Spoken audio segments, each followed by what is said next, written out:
Welcome back, my friends. So I've been looking at a lot of emulation handhelds over the past couple years, and every single one of them has, left me wanting in one way or another. None of them are perfect, not even what we're looking at today.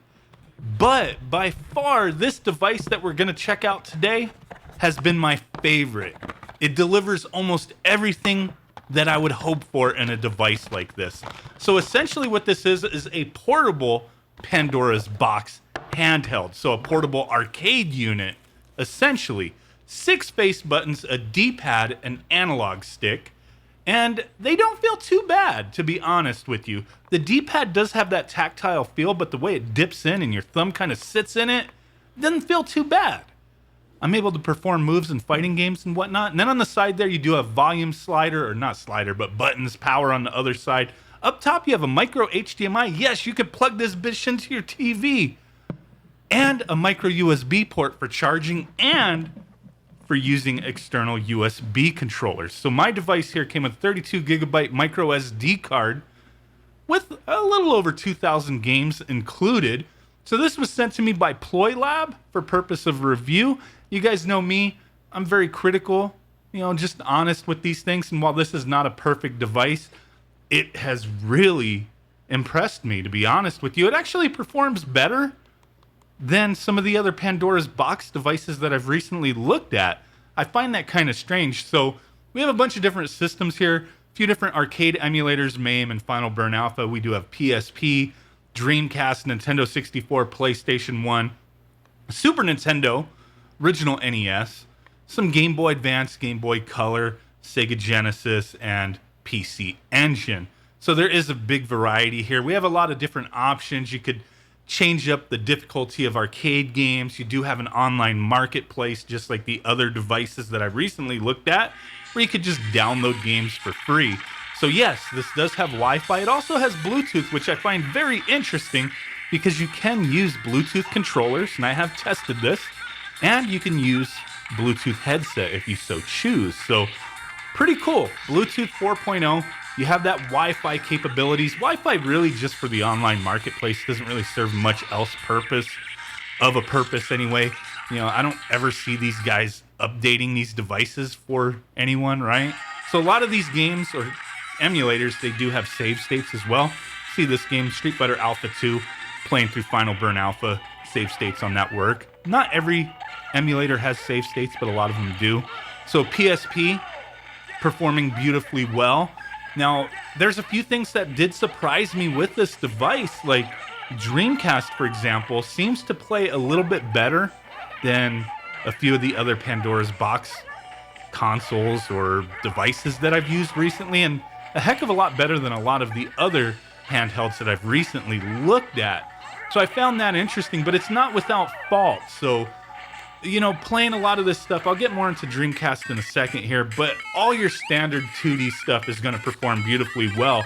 And for me, that's one of the biggest things. I want to play some old school arcade games.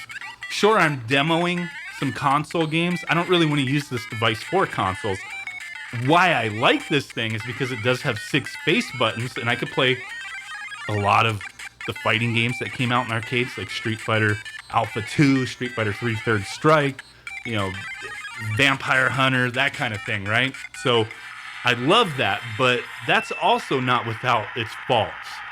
The biggest thing here, and I don't know why none of these companies who create these devices, who just dump a bunch of ROMs on here, to go a step further to really be a premium product, what these mofos should do is set up the controls per emulator so you don't have to worry about it, right? Because this 6-button layout, it would seem amazing for like Street Fighter, but you have to go in and reconfigure the controls. That might not sound like a big deal, and it really isn't that huge of a deal. But the one thing that this device doesn't have going for it is saving controller configs across the board. So they should have done it where if it wasn't already set up for Street Fighter, like for me, if you're going to have arcade games, just have it set up for Street Fighter, because it's going to perform just fine for everything else that only uses like 2 buttons and whatnot. But if you're using a device like this that has 6 face buttons and you got Street Fighters out the ass on here, there's tons of them, all the hacks and whatnot, like you're gonna have to reconfigure the buttons for every single game that you want to play. So if you want to play multiple different variants of Street Fighter, you're going to have to save a controller config for each. That's kind of boo-boo to full, but at the same time, it's a small price to pay, and I've really been enjoying this thing. Playing those types of games, playing a lot of these old school 2D arcade games perform great. That D-pad, while at first I thought I was going to be really harsh on it because just the way it felt like, I'm pressing buttons, I'm not really using a D-pad. Like it felt like I'm pressing an individual button, which, that's, I don't want to go into the whole design of different D-pads and whatnot, but it just felt a little different. But the way it cradles your thumb, it works fine for me. I can do those Hadoukis. So here I'm showing, like, I have these little extensions or adapters, like micro HDMI to full-size HDMI and then micro USB to full-size USB.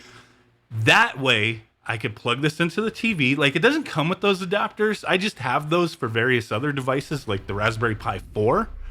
And that's one way you could plug this into your TV. Playing these games on the full screen that you're seeing here, I was using an Xbox 360 wired controller, and you can set the configs for that as well, like change it versus the controllers that are, or the controls that are already on the device. You can, set that up separately, right? Now, as you see here, Dreamcast, it does seem like it's playing better than a lot of other devices, but I do feel like it was still a little slow. And if you didn't notice, that top part of the screen was cut off. Like there's a few like layers of pixels or rows of pixels that were missing, really just cutting off the life bars a little bit. Still kind of distracting to me. And then the other thing I noticed playing it through HDMI on the big screen, the audio was reversed. The left and right channels were reversed playing Dreamcast. I just want to use this in portable mode, so that doesn't bother me too much, but if you wanted a device like this, you want to plug it into the TV, keep that in mind. I mean, I don't know if that's a widespread issue with Dreamcast emulation, because typically I play Dreamcast on the Dreamcast, but I did notice that the audio channels were reversed. Now, I really wanted to show Super Mario 64 here, because a lot of devices that I've played this game on, the second you get into the first stage, it lags out the ass. Like, it just lags, and then it'll kind of catch up a little bit. It'll be smooth for a bit, and then it might lag again. On this device, Super Mario 64 has played beautifully well. Like, the audio's fine, the frame rate seems fine. Versus Dreamcast, it did seem a little sluggish, and it had those other issues going for it. Nintendo 64 here just seems like it's performing very well. Now, that's not going to be across the board. Playing things like Mario Kart's going to work fine too, but you'll still have some of those known graphics glitches, like on the one track with the big screen showing the action on it. Like, it's going to just be a black screen. It's just an emulation issue. And then the other thing to keep in mind too with Nintendo 64 and a few other consoles as well that you may play on here, the analog stick and the D-pad are tied together. They're not separate input devices, so you can't remap them to different things. So if you need like camera controls on one or to use it for various different things, it's not going to work. So Nintendo 64 is a big one. It's going to be hit and miss. Like Mario 64, you may have to get a little creative there, and a few other games as well. Like, okay, Mario Kart you can play just fine, but just something to point out, there's not enough buttons, and with the analog and the D-pad being tied together, you're not getting everything you need for everything that you might want to play on here. For me, it's fine, not a huge issue, but just worth pointing out. Like I said, I mostly just want to play arcade games. So there is that. Now, I've been having a lot of fun with this device. Like I said, it's not perfect. It does have a little bit of a cheap feel to it. The viewing angle on the screen is fine. Haven't really had an issue with that. A lot of times with these like emulation devices out of China, the viewing angles will be like really ass. On this device, in handheld mode, viewing angles are just fine in my opinion. The screen is pretty good. So there's that. So far, this has been my favorite device. Like I said, that's going to be subjective. For me, it's mostly because playing those 2D fighting games and a lot of the arcade games, it just works for me.